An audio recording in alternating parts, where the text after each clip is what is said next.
Bonjour à tous, j'espère que vous m'entendez Bonjour. bien. Je commence par me présenter. Donc, moi, je suis Orlane Dréau, coordinatrice de la destination touristique Cœur de Bretagne Calonne-Braise.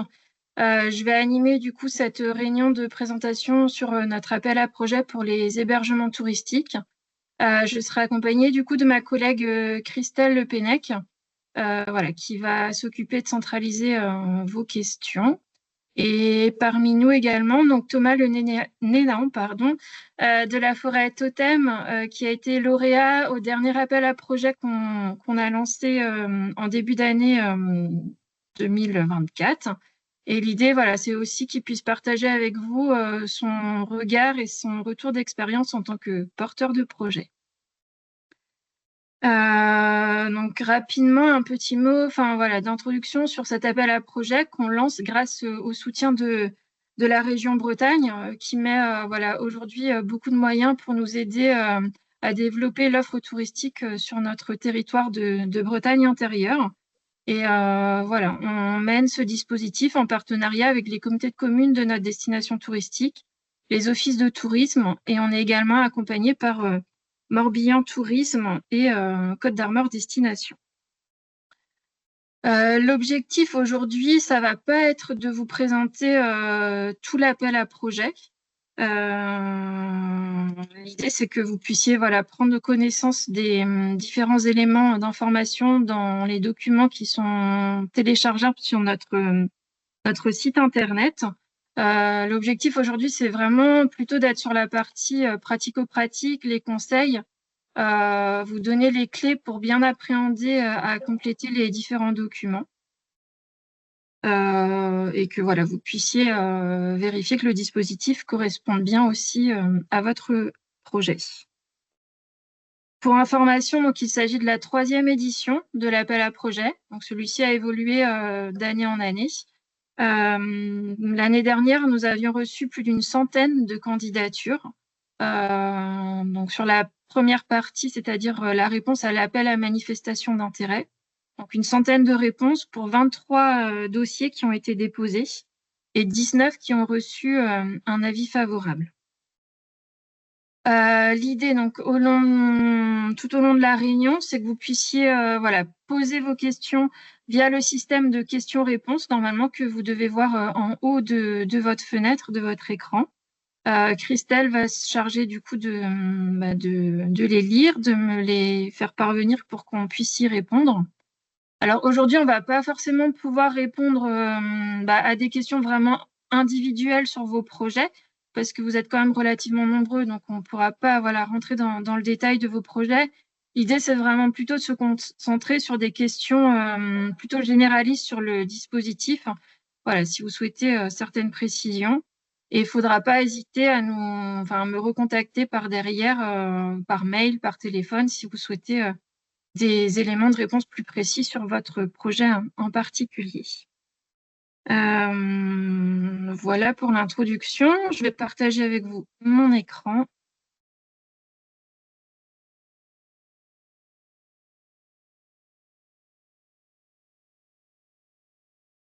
Christelle, tu me confirmes que ça fonctionne bien? Pour moi, ça fonctionne. Super.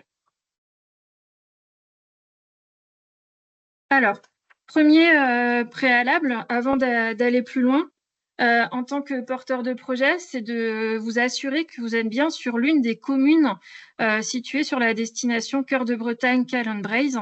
Parce que voilà, le dispositif, il est vraiment fait à l'échelle du territoire de nos comités de communes. Donc, si vous êtes sur une commune qui n'est pas dans la destination, malheureusement, on ne pourra pas soutenir votre projet.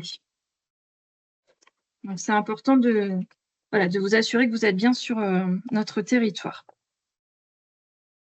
Deuxième info très importante, on a décidé d'en parler tout de suite, ça concerne l'urbanisme.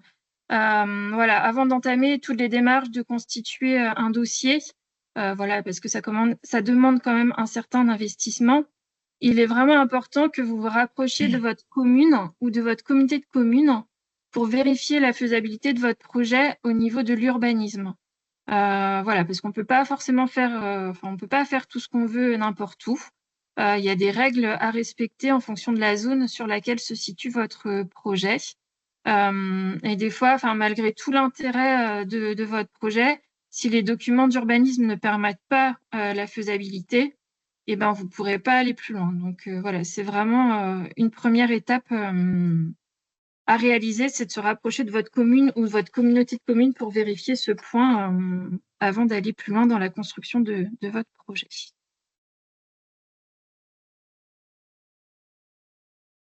Ensuite, comme je le disais, on vous conseille vraiment de bien lire les documents cadres.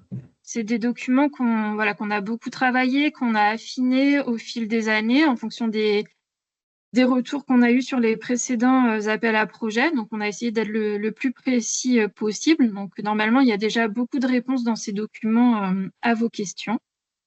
La seconde étape, donc si vous avez lu les documents, que ça vous parle et que vous pensez que votre projet est en phase du coup avec les attentes de cet appel à projet, on vous invite donc à compléter le premier formulaire intitulé Appel à manifestation d'intérêt. Donc ça, c'est le formulaire qui a renvoyé avant le 18 novembre par mail. Donc dès qu'on reçoit cet appel à manifestation d'intérêt, l'idée, c'est qu'on puisse vous mettre en relation avec un chargé de mission tourisme de votre territoire, donc qui est situé soit dans un office de tourisme, soit dans une communauté de communes, donc à laquelle vous êtes rattaché. Donc cette personne-là reprendra contact avec vous pour caler un rendez-vous, un échange. Normalement, ça se fait sur place aussi pour visualiser les lieux et mieux s'imprégner du projet. Et suite déjà à ce premier échange, ça permettra de conforter que votre projet il est vraiment bien en adéquation avec l'appel à projet. Donc là, vous allez pouvoir passer dans la phase de rédaction du dossier de candidature. Donc voilà, c'est un dossier qui est plus conséquent que le premier formulaire d'appel à manifestation d'intérêt. Et si jamais au cours de l'échange, on se rend compte pour une raison ou une autre que le projet ne répond pas vraiment aux attentes de l'appel à projet, l'idée, ce sera pas de compléter le dossier de candidature, mais c'est quand même de voir dans quelle mesure on peut continuer à vous accompagner. Donc par le chargé de mission tourisme de votre territoire, donc il pourra quand même continuer à vous accompagner, même si c'est pas dans le cadre du dispositif de la destination, et il pourra aussi éventuellement vous renvoyer vers d'autres dispositifs d'aide qui peuvent exister et qui seront peut-être davantage en adéquation avec votre projet. Est-ce qu'il y a des questions, Christelle? N'hésitez pas à les poser au fur et à mesure. Non, il y avait juste une question pour savoir si Plouray était sur la destination, donc j'ai répondu que oui, Plouray était bien sur la destination. Voilà. Très bien, merci. Alors, petit rappel quand même des fondamentaux de cet appel à projet. Donc, celui-ci, il vise vraiment à encourager la création, la rénovation et la diversification d'offres d'hébergement touristique répondant aux exigences en termes d'identité, de transition et de tourisme durable. Donc, en fonction des secteurs, les besoins ils peuvent être différents. Aujourd'hui, il y a des zones sur notre territoire où on n'a pas assez d'hébergement touristique. Donc là, tout l'intérêt, c'est d'aider à la création. Il y a d'autres secteurs où peut-être il y a suffisamment d'hébergement, mais par contre, ceux-ci ont besoin d'être accompagnés pour renforcer du coup la qualité.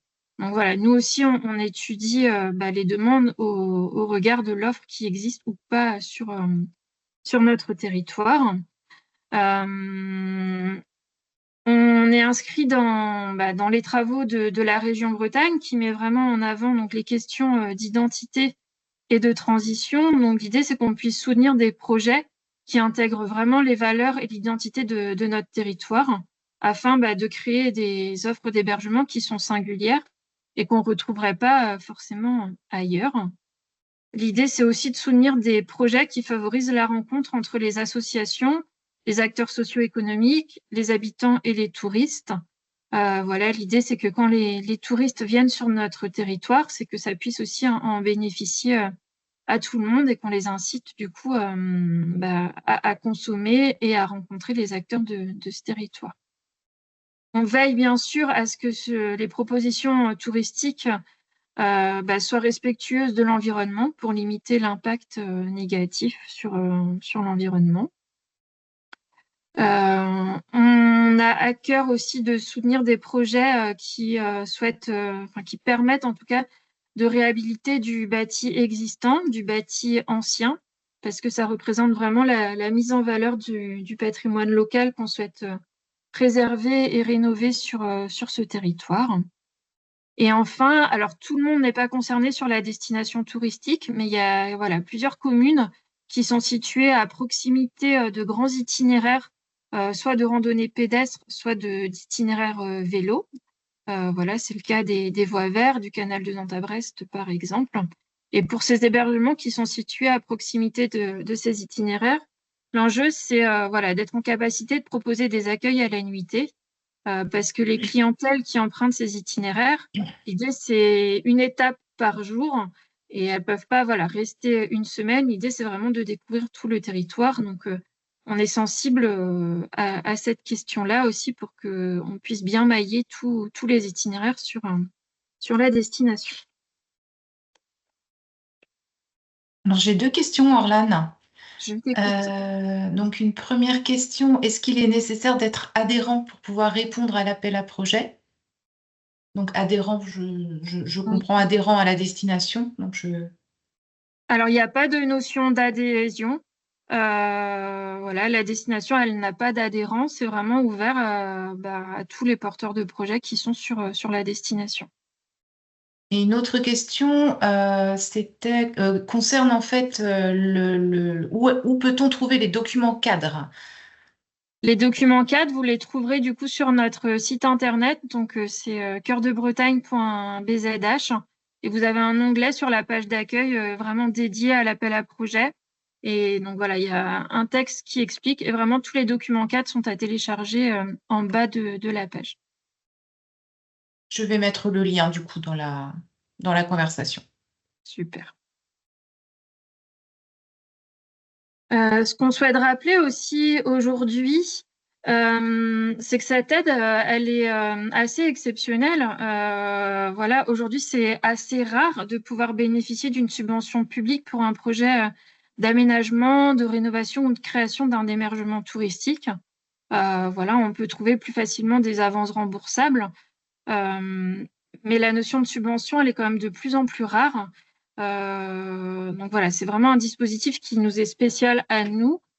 C'est un choix qui a été fait par les élus du territoire de soutenir la création et l'amélioration de l'offre d'hébergement sur notre territoire, ce qui fait que ces dispositifs-là n'existent pas forcément ailleurs. Même à l'échelle nationale ou départementale, c'est quand même assez rare. L'enjeu, c'est une subvention, donc c'est de l'argent public.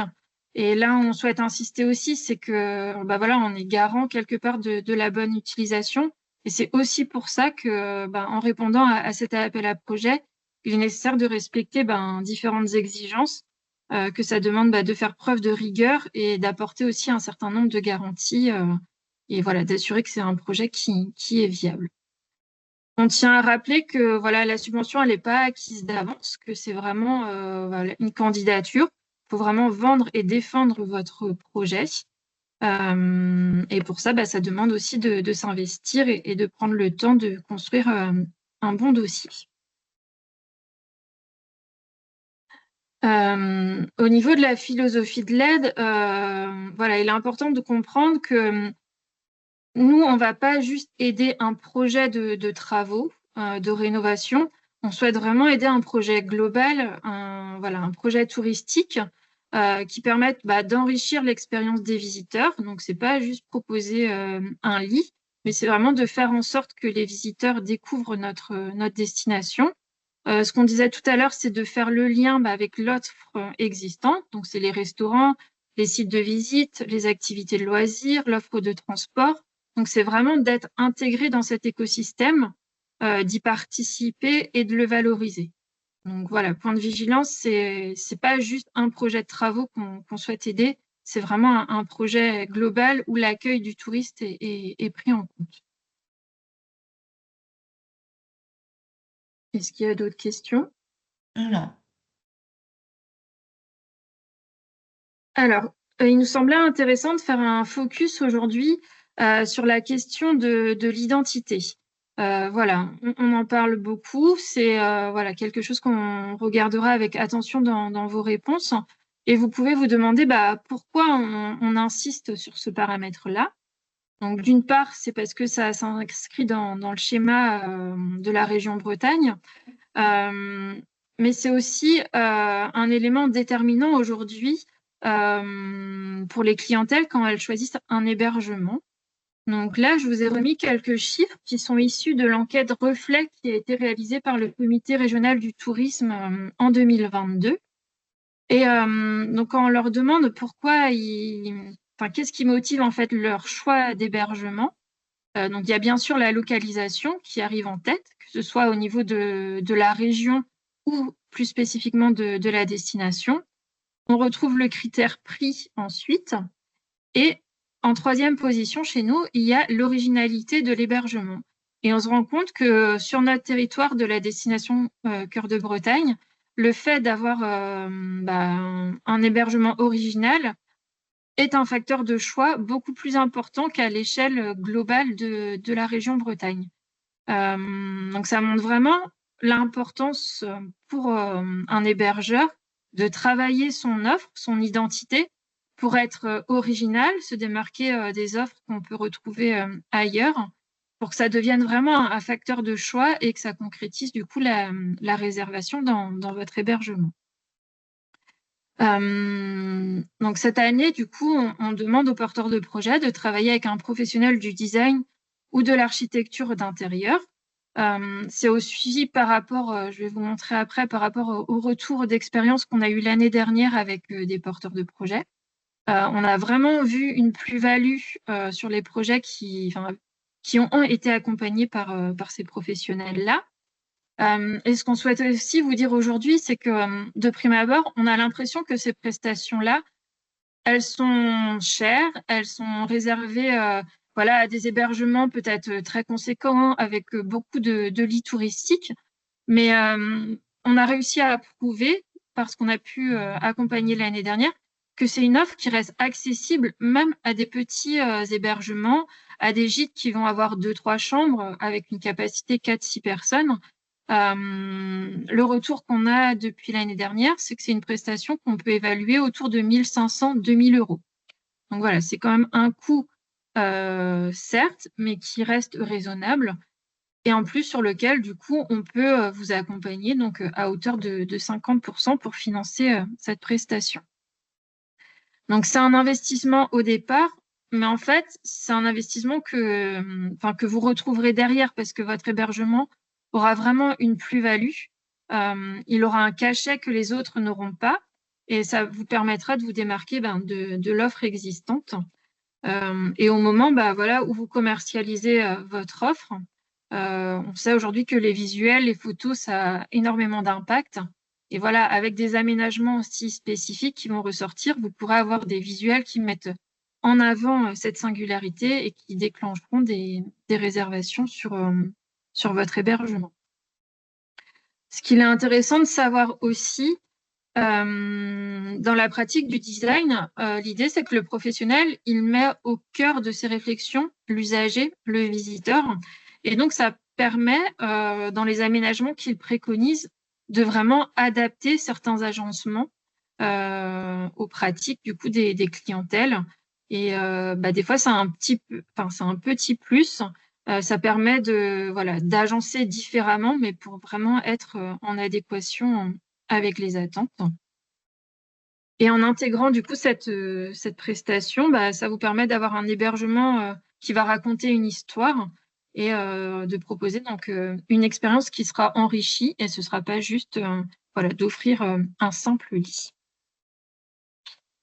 Je poursuis peut-être sur l'identité et s'il y a des questions, on répondra à la fin de cette partie. Donc nous, ça fait déjà quelques années qu'on travaille sur l'identité du Centre Bretagne. On se fait accompagner donc par les équipes de la région. Donc avec eux, on a travaillé un carnet d'inspiration sur les espaces et on a un autre sur le design culinaire, donc qui concerne un petit peu moins ce dispositif. Et on a travaillé autour de 3 clés de développement. Donc, c'est des éléments vraiment qui sont marqueurs de notre territoire. Donc, il y a le côté symbiose. Donc là, c'est ce qu'on disait tout à l'heure, l'idée de développer des connexions avec les restaurants, les activités, enfin le fait de ne pas être isolé, mais d'être connecté à son territoire, de favoriser la rencontre entre les habitants et les visiteurs. Et aussi de croiser les choses entre du patrimoine ancien, la modernité, la nature. Ça, c'est pour le côté symbiose. On a le côté organique, où là, l'idée, c'est d'encourager l'utilisation de ressources locales, d'avoir des projets qui favorisent la végétalisation des sites. Donc voilà, de vraiment intégrer la nature au cœur des projets et des réflexions. Et puis le côté insoupçonné, parce que c'est aussi le positionnement de notre destination, où c'est partir à la rencontre d'une Bretagne insoupçonnée. Parce que quand on pense à la Bretagne, bien souvent, les personnes vont penser au littoral, à la mer. Et l'idée, c'est que voilà, en Centre-Bretagne, on a autre chose à montrer, des choses auxquelles les visiteurs ne s'attendent pas et qui méritent vraiment le détour. Donc, c'est comment on arrive à éveiller l'imaginaire et révéler voilà, des éléments un petit peu imperceptibles dans les aménagements. Alors, ce guide, si vous l'avez feuilleté, il peut vous sembler assez technique. Pour vous, ça peut peut-être ne pas vous parler. Mais c'est normal parce qu'il est principalement fait à destination des professionnels, donc notamment les architectes d'intérieur et les designers. À eux, ça leur parle. C'est une source d'inspiration qui permet de concrétiser des aménagements ensuite. On a souhaité du coup partager avec vous quelques exemples des visuels de ce qui a pu être réalisé sur des aménagements l'année dernière pour essayer voilà, de comprendre comment, à partir de ce guide-là, on réalise des aménagements dans un hébergement touristique. Donc là, si vous voyez, donc c'était des premières planches d'inspiration donc qui ont été réalisées par le cabinet Mesque d'Intérieur pour un porteur de projet l'année dernière, situé donc à proximité de la forêt du Helgoat. Donc voilà, on voit bien que la personne s'est inspirée de l'univers avec les chaos rocheux, les arbres, le côté forêt. Et dans les aménagements, du coup, ça peut être un papier peint qui va reprendre cet esprit de forêt. On va le voir sur la précédente image, la suivante, pardon. L'aspect chaos rocheux aussi peut inspirer en termes de mobilier, que ce soit sur des poufs, des formes de table. Donc, on va le voir par ici. Si vous regardez le visuel, du coup, en bas à gauche, vous voyez un petit espace salon où on voit des poufs qui font vraiment écho au côté chaos et rocheux de la forêt du Helgoat. Sur la photo en haut à droite, vous retrouvez la proposition d'avoir un papier peint du coup qui rappelle aussi le côté forêt avec une forme de mobilier toujours inspirée de nos clés de développement. Et l'image en bas, là, vous avez au niveau de la rambarde de l'escalier un travail qui a été fait sur mesure avec un train parce que la personne, elle est à proximité de la voie verte et l'idée, c'était que à travers les aménagements de son site, elle puisse aussi expliquer l'histoire du train qui passait là avant, qui aujourd'hui a été transformé en une voie cyclable. Donc voilà concrètement ce que ça peut donner. Là, je vous ai mis d'autres exemples de planches que peuvent vous fournir les prestataires. Donc, ça formalise différentes modélisations du coup de l'espace et de l'hébergement. Donc, c'est une nouveauté cette année, le fait d'imposer de travailler avec un prestataire. L'idée, c'est que voilà, il y a des sensibilités aussi différentes. Donc, l'idée, c'est que chaque porteur de projet choisit le prestataire de son choix. C'est pas quelque chose qu'on n'impose pas, en tout cas, à la personne. Par contre, on est à disposition pour vous fournir des contacts. Il y a déjà une liste qui est en ligne normalement sur le site internet. Et en parallèle, on a travaillé une base de données avec des designers et des architectes d'intérieur qui nous ont répondu, voilà, et qui sont vraiment intéressés pour travailler avec des porteurs de projets, pour s'inspirer du carnet d'inspiration pour aménager du coup les hébergements. Donc cette liste de contacts, on essaye de l'alimenter au fur et à mesure des réponses qu'on a. On a actuellement une dizaine de professionnels qui ont manifesté leur intérêt. Et il ne faut pas hésiter du coup à nous la demander pour qu'on puisse vous la faire parvenir. Alors, j'ai des questions, Orlan. J'écoute. Alors, une question plus par rapport au financement. Est-ce cumulable avec le fonds de tourisme? C'est le fonds touriste de l'ADEME. Probablement. C'est pas précisé, en fait. D'accord. S'il y a déjà eu une aide de l'ADEME, en soi, c'était cumulable l'année dernière. Par contre, d'après les derniers renseignements que j'ai eus, il n'y a plus de nouvel appel à projet fonds tourisme durable, en tout cas pas là à venir prochainement. Alors, j'ai une autre question. Nos gîtes ont été faits par un architecte. Devons-nous aussi passer par un designer? Donc, j'imagine que là, ils sont plutôt en phase d'amélioration ou de restauration. Oui. Là, ça dépend. Du coup, si c'est quelque chose qui vient d'être fait, ça veut dire que les travaux sont déjà réalisés. Donc, ce n'est pas forcément dans le cadre de l'appel à projet. Si c'est quelque chose qui a été fait, par exemple, il y a 20 ans et aujourd'hui, vous voulez moderniser les espaces, et là, effectivement, il faut faire appel aussi à un nouveau professionnel. Donc, designer ou architecte d'intérieur, voilà, ça joue sur les mots, mais leur métier se rapproche quand même.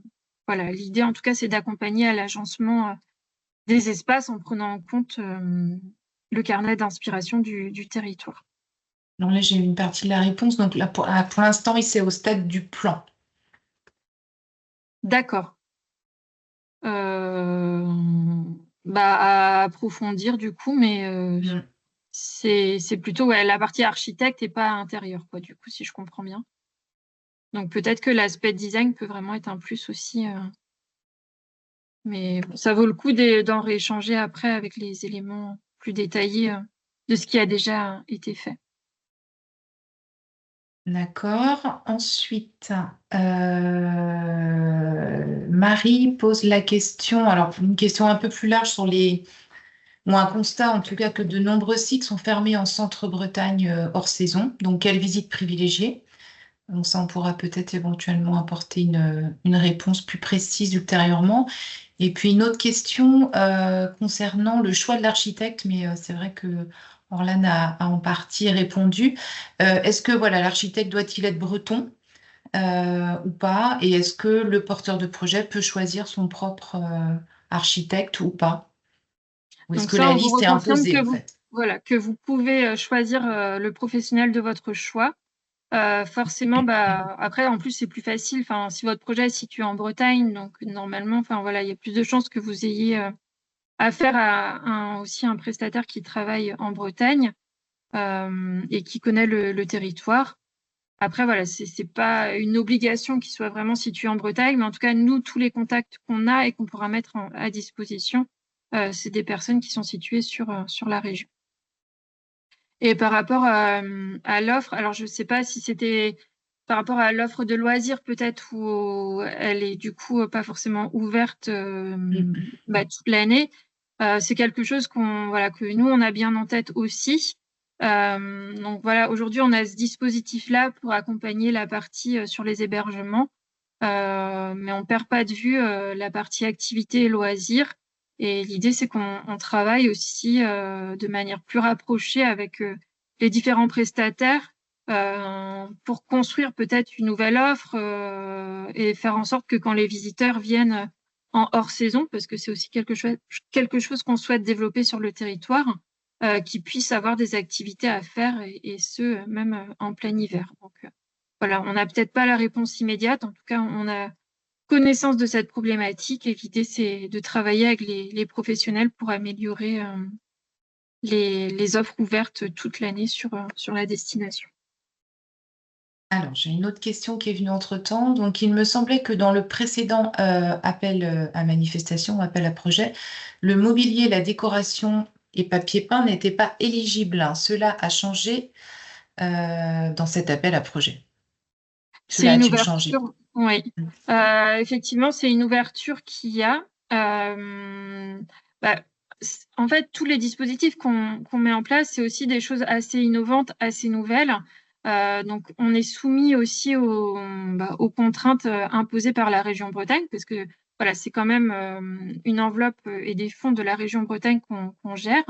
Et voilà, on a échangé aussi avec eux et ce qui est ressorti des échanges, c'est que quelque part, c'est dommage de faire appel à un prestataire, un designer qui va préconiser des éléments de mobilier qui vont contribuer à valoriser cette identité et du coup de ne pas pouvoir aller au bout et de financer les éléments. Donc là, il y a une souplesse cette année. Voilà, faut vraiment que ce soit la mise en œuvre des préconisations du designer. On ne dit pas que tout sera forcément financé, mais en tout cas, ce sera étudié. D'accord. Alors, une autre question. La prestation de l'archidesigner est comprise dans le projet? Le point d'interrogation, qu'est-ce qui fait qu'elle soit prise en charge jusqu'à 50%? Euh, On Elle est verra prise en peut-être ça charge. aussi, peut-être le... Ouais. En fait, c'est dans le cadre d'une enveloppe globale, comme vous l'avez vu. Le dossier que vous allez déposer, le montant éligible, donc on peut vous accompagner donc à hauteur de 50% des dépenses, avec un plafond à 30 000 euros. Donc c'est dans ce cadre-là que la dépense sera prise en compte. Alors, ensuite, j'ai des personnes qui sont... Là, c'est plus une question par rapport au stade ou au niveau d'avancement des travaux. Je pense que tu aborderas ça aussi au cours de la réunion, mais je la pose quand même. Donc, accord et permis de construire. L'archi donc a déjà fait les plans intérieurs et les travaux commencent à la fin du mois. Donc, ça fait écho au projet Ouais, de tout à l'heure, en fait. Voilà, c'est un peu la suite de la conversation. d'accord. C'est la suite de la réunion, donc on va revenir sur Ouais. cette question-là et vous verrez du coup comment vous situez. D'accord. Donc, une autre question de Barbara. Les frais engendrés par la prestation de l'architecte seront inclus a posteriori dans l'aide allouée. Devons-nous d'abord engager ces frais avant d'être sûr de pouvoir avoir l'aide? Bon, c'est Euh, une question alors, que tu verras tout à l'heure aussi, mais voilà, je la ouais. pose.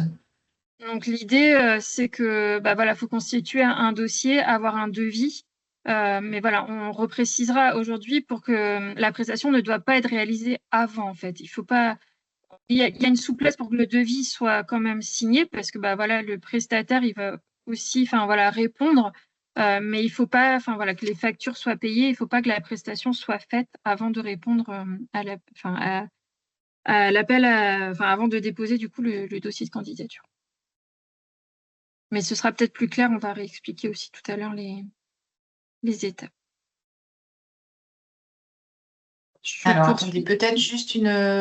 Alors, l'aide ne porte au final que sur la partie design en partenariat avec un professionnel? Non, l'aide, du coup, Non. la partie design fait partie de l'aide, mais on peut aussi vous aider pour la réalisation des travaux à l'intérieur de la maison. Donc, ça peut être la peinture, l'électricité, l'agencement, les menuiseries. Enfin, voilà, c'est un projet global et pas uniquement la prestation de Le design qui design. sera prise en charge. Donc, j'ai une autre question. Du coup, sur quelle base sélectionnez-vous les dossiers, j'imagine, puisque le travail de l'architecte sera fait après le dépôt du dossier? C'est sur l'intention. Après, l'idée, c'est tout le travail qu'il y a à faire à côté, en fait. Il n'y a pas seulement que cette prestation de design. Si vous avez déjà parcouru les différents documents, voilà, il y a tout un travail de réflexion, d'autres points sur lesquels on vous interroge, plus sur la partie projet touristique que sur la partie projet travaux. Donc, c'est vraiment un tout qu'on examine et pas uniquement la préconisation que fera le designer. Voilà. Parce que c'est bien ce que je disais tout à l'heure, on n'aide pas qu'un projet de travaux, c'est vraiment un projet touristique global. Donc voilà, il faut aussi que à côté, voilà, il y a une projection. On va étudier aussi le modèle économique que vous envisagez, la viabilité, voilà, c'est bien plus vaste dans nos critères de sélection. Alors, le plafond. J'avance peut-être sur Tu la avances. partie Parce qu'après, transition. c'est plus des questions d'ordre financier que tu vas aborder au cours de la réunion. Ça marche. Du coup, le deuxième volet sur lequel on est très vigilant, en plus de l'identité, donc c'est sur le côté transition. Donc, quand on parle de transition, on parle à la fois de transition environnementale, mais aussi sociétale et numérique. Là, voilà, vous avez plusieurs mots qui traduisent un peu les idées qu'on met derrière transition. Donc, c'est à la fois la notion d'achat responsable, la gestion de la ressource en eau, les impacts du changement climatique, comment on favorise l'efficacité énergétique au sein de l'hébergement, comment on s'occupe de la gestion des déchets, est-ce que le projet il a une emprise foncière ou pas, est-ce que vous avez pensé au bien-être du travail des collaborateurs si c'est une plus grosse structure voilà, dans votre établissement, est-ce que vous avez envisagé une grille tarifaire différenciée en fonction des saisons? Donc voilà. Et là, l'idée sur cette partie-là, c'est pas d'être générique en disant voilà, je vais faire en sorte de bien gérer la ressource en eau.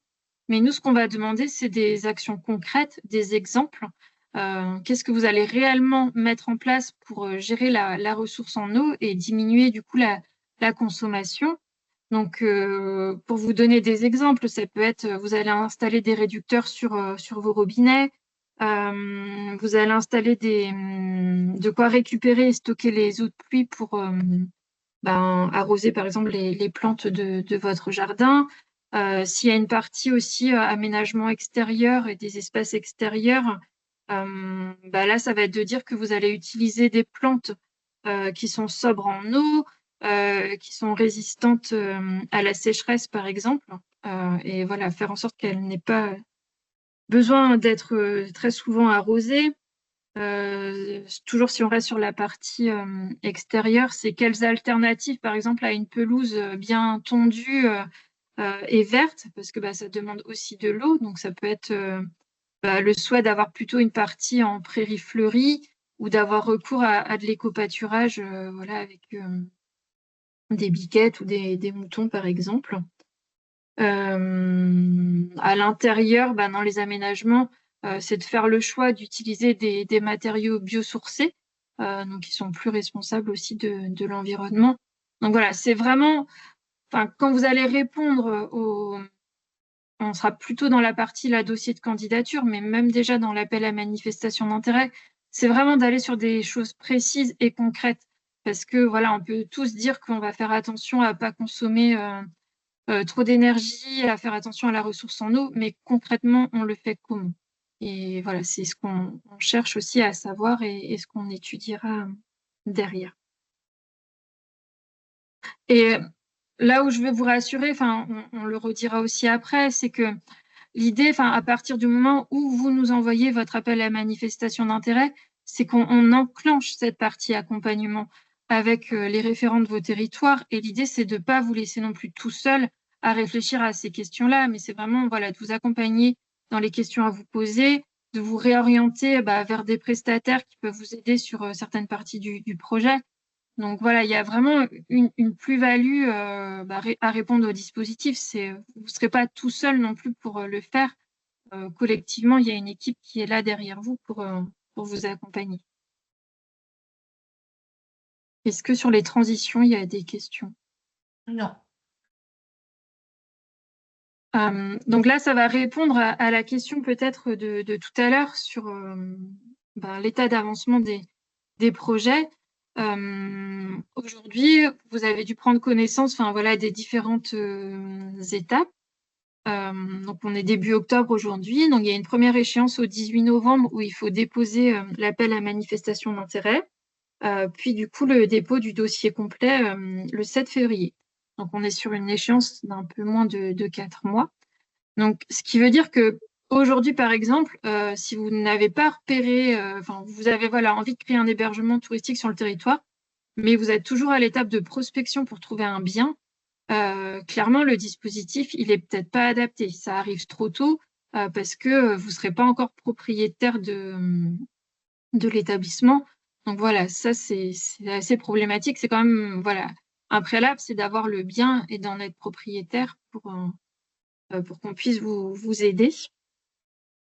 Voilà, c'est pareil, si vous n'avez pas de visibilité sur vos capacités financières, c'est important déjà d'avoir des contacts avec votre banque pour savoir dans quelle mesure elle vous suit pour construire du coup votre projet et le plan de financement qui va derrière.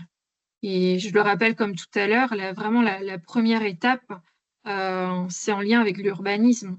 Parce que aujourd'hui, si on vous dit que les plans, les documents d'urbanisme ne permettent pas de réaliser votre projet, ça veut dire que le projet ne pourra pas se faire, en tout cas pas tout de suite. Et des fois, les délais pour changer les documents d'urbanisme, ça peut être en années.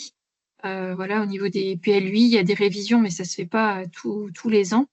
Voilà, donc voilà, faut vraiment bien vous poser les bonnes questions pour voir si dans les échéances qu'on affiche, si vraiment votre projet il correspond ou pas à ces attentes-là. Et de la même manière, aujourd'hui, si vous avez signé tous vos devis, si vous avez déjà réglé des factures, si les travaux ils sont réalisés ou terminés, c'est pareil. Du coup, c'est trop tard en fait, parce que on demande bien, et ça c'est bien réexpliqué dans les différents documents, c'est qu'il ne faut pas avoir signé de devis, donc, sauf l'exception du coup du designer qu'on le disait tout à l'heure. Il ne faut pas avoir payé les factures pour que vous puissiez bénéficier de la subvention. Donc là, pour être clair en termes de délai, donc il y a toute l'étape de sélection. Donc voilà, les dossiers de candidature à remettre début février. Après, il y a la phase d'analyse de jury. Donc ça veut dire que clairement, il faut aujourd'hui ne rien avoir signé et payé avant le printemps prochain, quoi. On arrive en mars-avril l'année prochaine.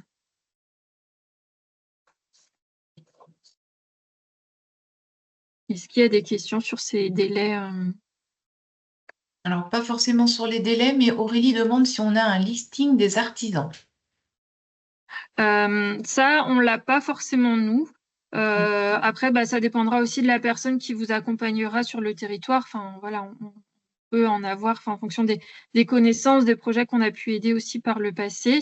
Et parfois, si vous faites appel à un designer ou un architecte d'intérieur, eux aussi peuvent être de bons conseils du coup sur le choix des artisans.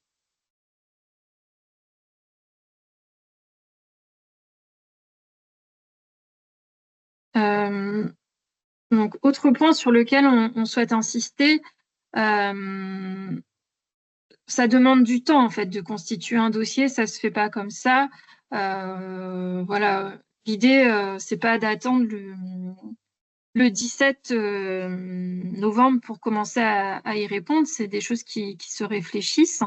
On a besoin, voilà, de se faire accompagner. Vous avez besoin de rencontrer différents interlocuteurs, voilà, pour monter et constituer votre dossier. Donc voilà, il faut vraiment pas sous-estimer l'investissement que ça demande. Il va falloir vous dégager du temps pour préparer les différents éléments. Et il faut bien anticiper aussi les délais donc, pour effectuer les différentes démarches. Donc que ce soit auprès des collectivités s'il y a des demandes d'autorisation d'urbanisme, que ce soit auprès des artisans pour obtenir des devis. C'est pas toujours voilà, facile, il peut y avoir un peu de délai parfois. Et c'est pareil au niveau de la banque. Voilà, le temps de sécuriser votre plan de financement, c'est des choses qui s'anticipent.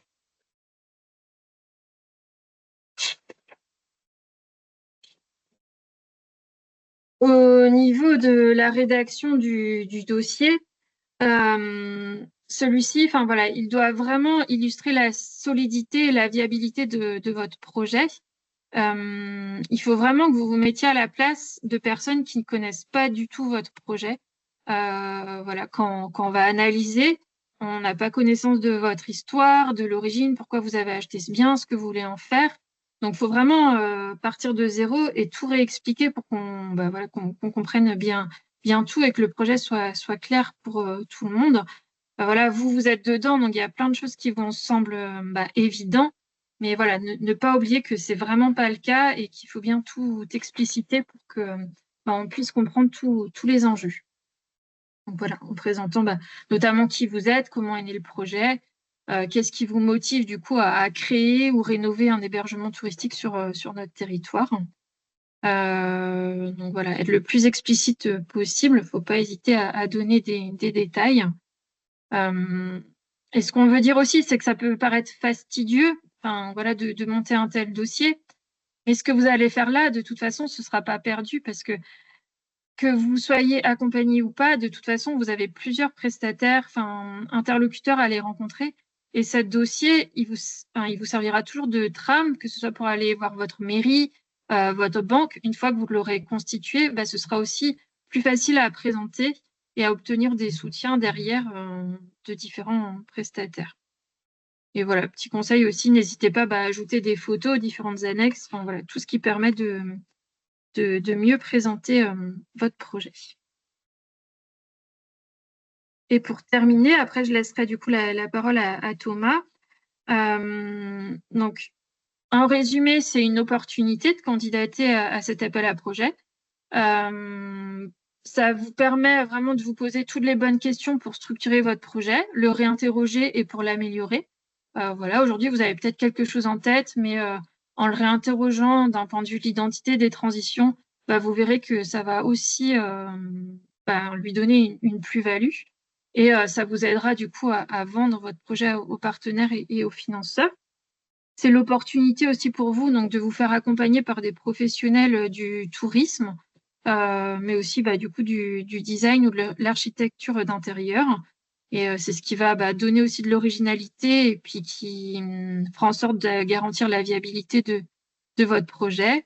Et puis à la clé, il y a quand même du coup cette aide financière, donc qui peut aller jusqu'à 30 000 euros. Voilà, ce qui n'est pas neutre. Mais voilà, pour cela, ça demande aussi des engagements. Donc, de notamment respecter des critères en lien avec l'identité et les transitions. Ça demande du temps pour rédiger du coup son dossier et puis voilà, s'investir dans les différentes démarches administratives qui vont jalonner du coup la constitution du dossier. Alors, j'ai quelques petites questions concernant les devis, alors questions et commentaires. Donc, si la banque ne suit pas, doit-on payer avant de recevoir les subventions? De toute façon, en fait, avant de valider, nous, on a besoin de savoir que la banque, elle suit.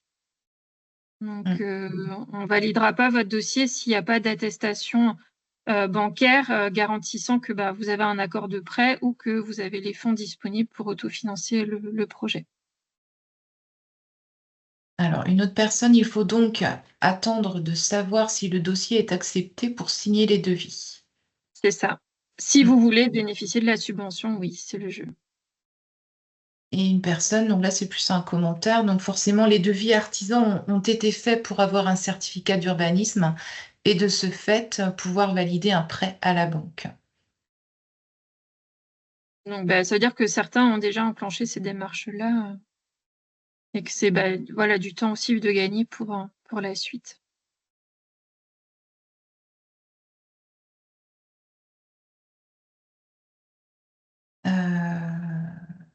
Voilà. Ok.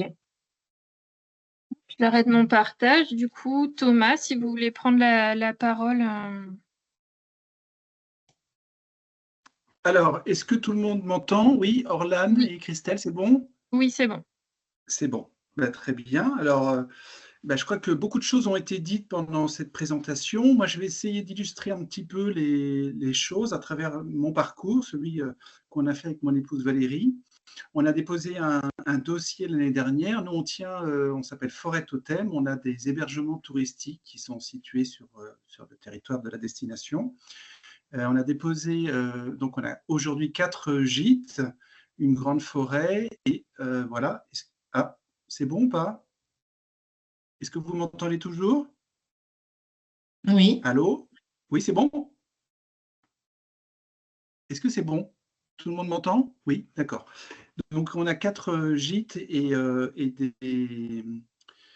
et donc une forêt, et voilà. Et on a essayé enfin, on a donc répondu à un précédent appel à projet de la destination avec une idée qui était d'accentuer en fait notre offre avec des hébergements insolites. Donc on a candidaté pour obtenir une subvention pour 2 tiny house. Voilà. Et donc, en fait, on a préparé un dossier de longtemps. On a eu aussi un vrai sujet avec l'urbanisme, comme effectivement Orlan l'a rappelé lors de la présentation. C'est un sujet vraiment essentiel. Pour nous, en tout cas, ça a été vraiment essentiel, mais on a obtenu les accords. On a déposé notre dossier et on a fait partie des lauréats de l'appel à projet.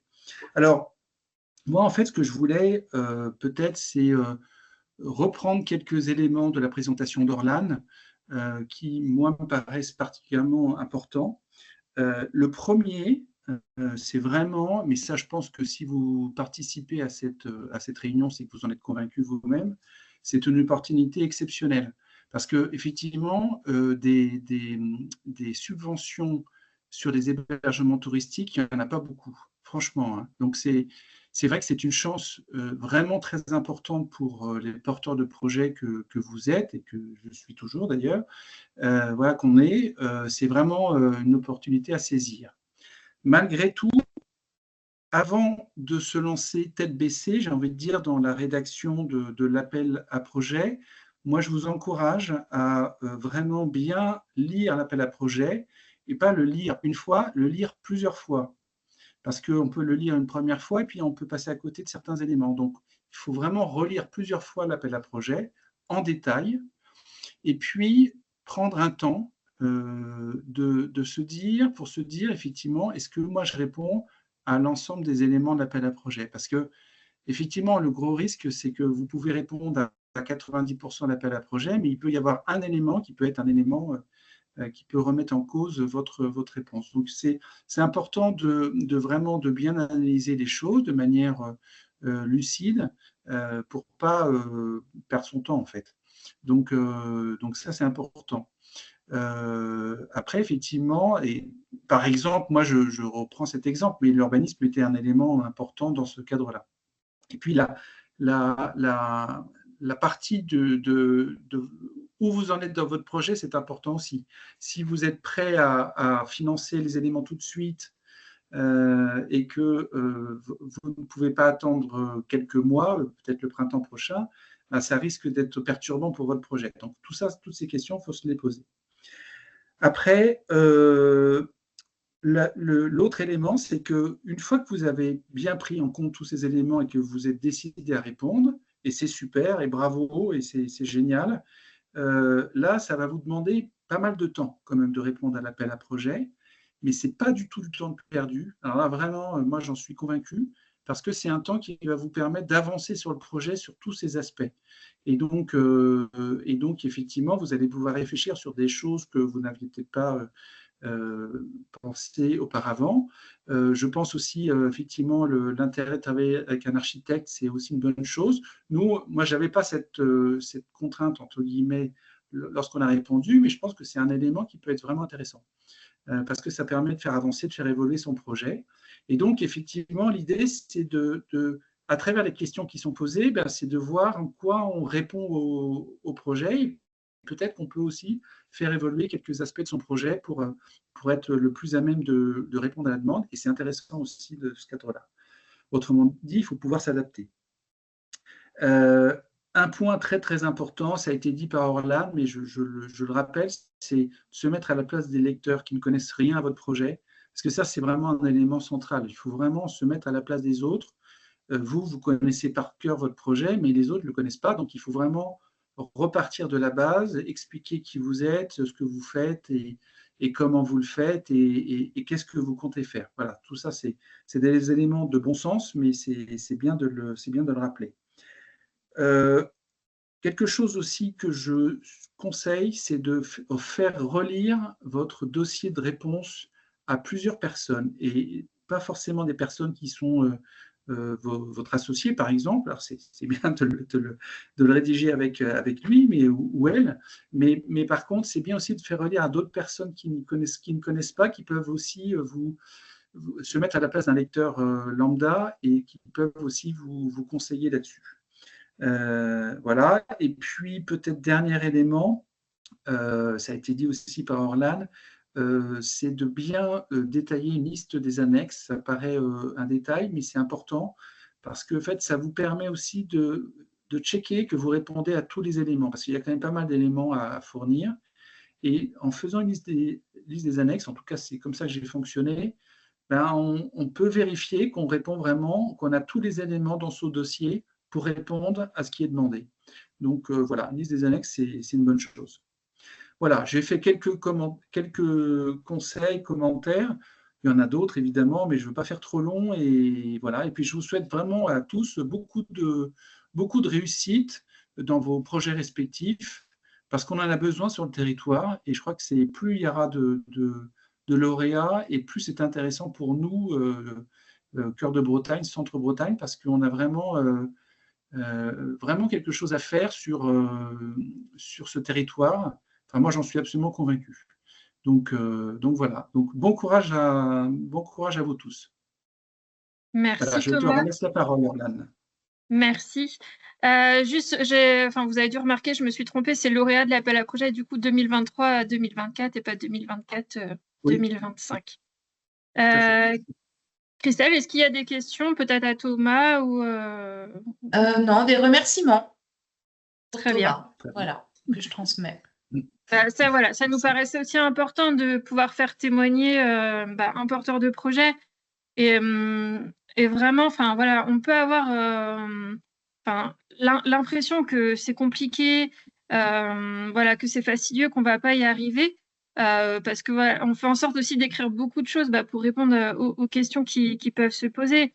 Mais voilà, l'idée c'est, et on espère que Thomas aussi peut vous rassurer là-dessus, c'est que c'est faisable, que ça vaut le coup et que vraiment, l'idée c'est qu'on vous accompagne pour le faire et qu'à terme émergent vraiment des beaux projets sur notre territoire. Je confirme. Pour conclure, du coup, ce temps d'échange, c'est un rappel du calendrier. Donc voilà, avant le 18 novembre, donc c'est la réponse à l'appel à manifestation d'intérêt. Donc comme je l'ai expliqué tout à l'heure, dès qu'on le reçoit, on vous met en contact avec la personne qui vous accompagnera sur votre territoire et qui vous accompagnera pour réaliser votre dossier de candidature. Qui vous donnera aussi les bons conseils, les bonnes pratiques et vous renverra vers les bons interlocuteurs quand il y en aura besoin. Vos projets ils seront analysés du coup fin février, début mars, donc par une commission d'analyse qui est composée à la fois des techniciens de la destination, des élus aussi du territoire. Et bien sûr, la région Bretagne fait aussi partie du coup de cette commission parce que c'est elle qui finance à terme votre projet. Donc, on communiquera l'annonce des lauréats début mars, normalement, début mars, mi-mars 2025. Donc, une fois qu'on annoncera les lauréats, ça voudra dire que vous pourrez du coup déposer votre dossier sur la plateforme de la région Bretagne. Et dès que vous avez déposé votre demande de subvention sur cette plateforme-là, c'est la date qui fait foi pour la prise en compte des dépenses éligibles. Donc, c'est à partir de là que vous pourrez signer et engager les dépenses. Donc, voilà, encore une fois, si aujourd'hui vous envisagez d'ouvrir votre établissement en janvier 2025, clairement, il y aura un décalage parce que le processus fait que pour commencer les travaux, il faut attendre que le dossier soit déposé sur la plateforme de la région Bretagne. Et il y aura une dernière formalité, donc il faut que ce soit validé aussi par les élus de la région en commission permanente. Donc ça se fera au printemps également. Et voilà, logiquement, vu tout l'accompagnement qu'on met en place, nous on travaille étroitement avec la région Bretagne. Donc ça reste vraiment une formalité. Toutes les étapes ont été faites, que voilà, la commission décide de vous aider. Il n'y a pas de mauvaise surprise à avoir ensuite.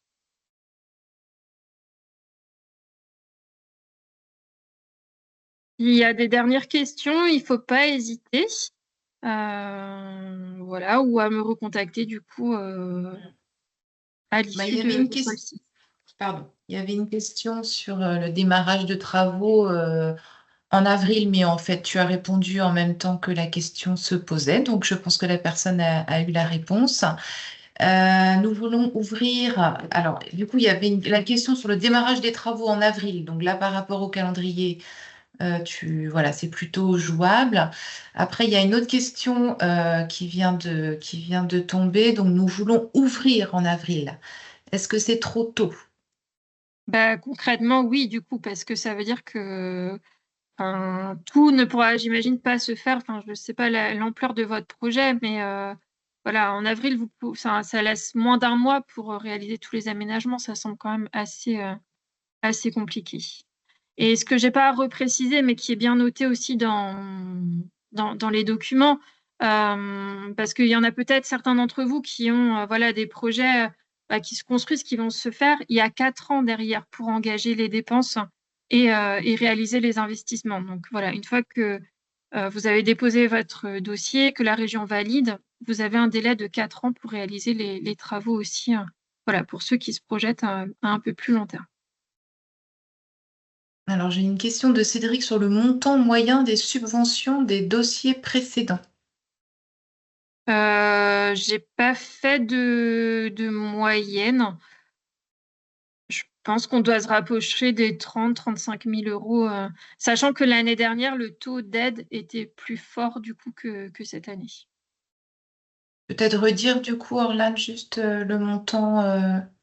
Donc l'année dernière, l'aide pouvait aller jusqu'à 50 000 euros et cette année, donc l'aide maximale est de 30 000 euros ou 50%. C'est-à-dire que si votre projet il fait 1 million d'euros, dans tous les cas, l'aide elle est plafonnée à 30 000 euros.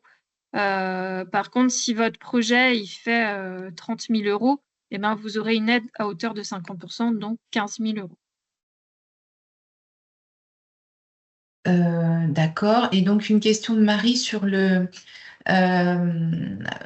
ratio de sélection entre le nombre de dossiers déposés et le nombre de dossiers qui ont été reçus dans le cadre de cet appel à projet. Je pense que c'est la question entre le 100 contacts au départ et 23 dossiers déposés. Voilà, je pense que c'est la réponse. En fait, c'est pour ça qu'on se permet aussi d'insister beaucoup aujourd'hui et qu'on l'avait peut-être pas suffisamment fait l'année passée. C'est que vraiment, il y a beaucoup de dossiers qui n'ont pas pu aller au bout pour des raisons de questions d'urbanisme. En fait, c'est que tout simplement, il n'y avait pas, ça ne respectait pas les règles et ils ne pouvaient pas se faire. Donc voilà, il y a eu beaucoup d'abandons pour ces raisons-là. Il y a eu d'autres abandons parce que voilà, ça répondait pas du tout aux objectifs. C'était des porteurs de projets qui ont vu l'opportunité d'avoir de l'argent, mais qui n'avaient pas voilà de vrais projets touristiques. Et puis le troisième motif des raisons pour lesquelles ça n'est pas allé au bout, il y a aussi du coup le plan de financement qui n'était pas, voilà, il n'y avait pas de garantie de la banque derrière. Donc voilà, ces 3 motifs-là expliquent beaucoup pourquoi on est passé à 100 appels à manifestation reçus à 23 dossiers déposés. D'accord. Donc j'ai une question sur le fait de pouvoir avoir cette vidéo en replay et par quels moyens on pourra la revisionner, cette vidéo.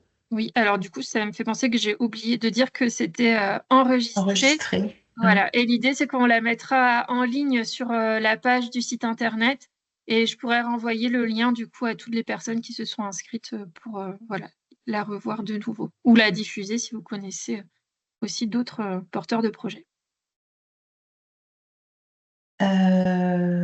Voilà, et puis une personne, alors peut-être que j'invite à reprendre contact avec nous, en fait, qui, voilà, par rapport au calendrier que la personne s'est fixé, ben, voit que, a priori, la subvention va être compliquée par rapport aux dates que cette personne a prévues d'ouverture. Donc voilà, il trouve ça dommage, mais voilà, je l'invite éventuellement à nous recontacter, Orlane. Oui, bah oui, oui. Faut pas hésiter. Pardon, je me reconnecte juste une seconde parce que j'ai vu une question passer et auquel je peux peut-être préciser aussi les choses par rapport au taux de subvention de la précédente fois, en fait, parce que tu as répondu, Orlan, sur le nombre de candidatures qui ont été déposées à l'appel à manifestation d'intérêt, mais en fait, il y a eu 19 lauréats, je crois, sur 23 dossiers déposés. Je crois que c'était ça la question, Oui, en c'est fait. ça. Ah, c'était En fait, ce... c'était sur ce point-là, en fait. C'est pour ça que je me permets de répondre, ce qui est super. Enfin, je veux dire, quand on a 19 subventions sur 23 déposées, c'est un taux incroyable, quoi. Donc, c'est vraiment intéressant. Voilà, je voulais juste préciser ça. Ok. Et ben là, du coup, sur ce Merci, taux-là, Thomas. il y a un dossier, enfin voilà, une question d'urbanisme qui a bloqué aussi, qu'on n'avait pas forcément détecté au départ. Et puis, bah, ce qui a pu jouer aussi, enfin, c'est qu'à la fois, bah, il y a le dossier papier et il y a aussi, du coup, l'échange enfin, voilà, depuis le départ, on tient vraiment à avoir ces commissions d'analyse pour échanger de vive voix avec les porteurs de projets, parce que il y a des personnes qui vont être voilà, très bonnes à l'écrit, et en fait, bah, voilà, quand on échange à l'oral, on se rend compte que ça répond quand même pas totalement aux valeurs de notre territoire. Donc voilà, ça on l'a détecté. Et puis à l'inverse aussi, il y a des porteurs de projets bah, qui sont peut-être moins à l'aise avec le dossier papier, et qui à l'oral vont bah, vraiment voir enfin, l'ampleur du projet qu'on n'a pas mesuré, quoi. Donc, voilà, mais globalement, le ratio, il est quand même plutôt bon entre le dossier de candidature déposé et l'aide qui est validée derrière, parce que voilà, il y a tout un dispositif d'accompagnement qui permet de bien vérifier que vous soyez dans le dispositif. Ah, il y a Juliette qui ne trouve pas en fait la liste des professionnels de designers ou d'architectes d'intérieur dont tu as parlé tout à l'heure. Donc voilà, elle demande où elle peut la trouver. Je crois que le lien, il doit être dans le cahier des charges vers. Donc, c'est une base de données qui est faite par la Chambre de commerce de Bretagne. Mais voilà, ceux qui le souhaitent, on pourra communiquer l'autre liste que nous, on a constituée avec les prestataires qui ont manifesté leur intérêt. Donc, voilà, sur demande, on vous la fera suivre, il y a pas de souci. Voilà, il y avait une dernière question, mais c'était exactement la même que Juliette, donc je vais pas la reposer. D'accord. Bah, éventuellement, Voilà. la liste, elle pourra être communiquée quand on enverra le lien vers le replay de la vidéo aussi. Donc, on pourra joindre la liste.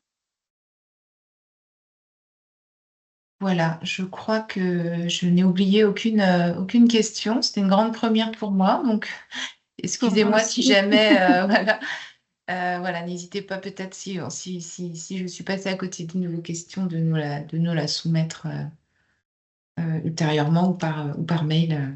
Voilà. En tout cas, je m'en excuse déjà si j'ai oublié quelqu'un. On reste joignable. Et puis, bah, merci à tous pour votre participation, et n'hésitez pas à revenir vers nous s'il y a des questions qui n'ont pas trouvé réponse aujourd'hui. Au revoir. Au revoir.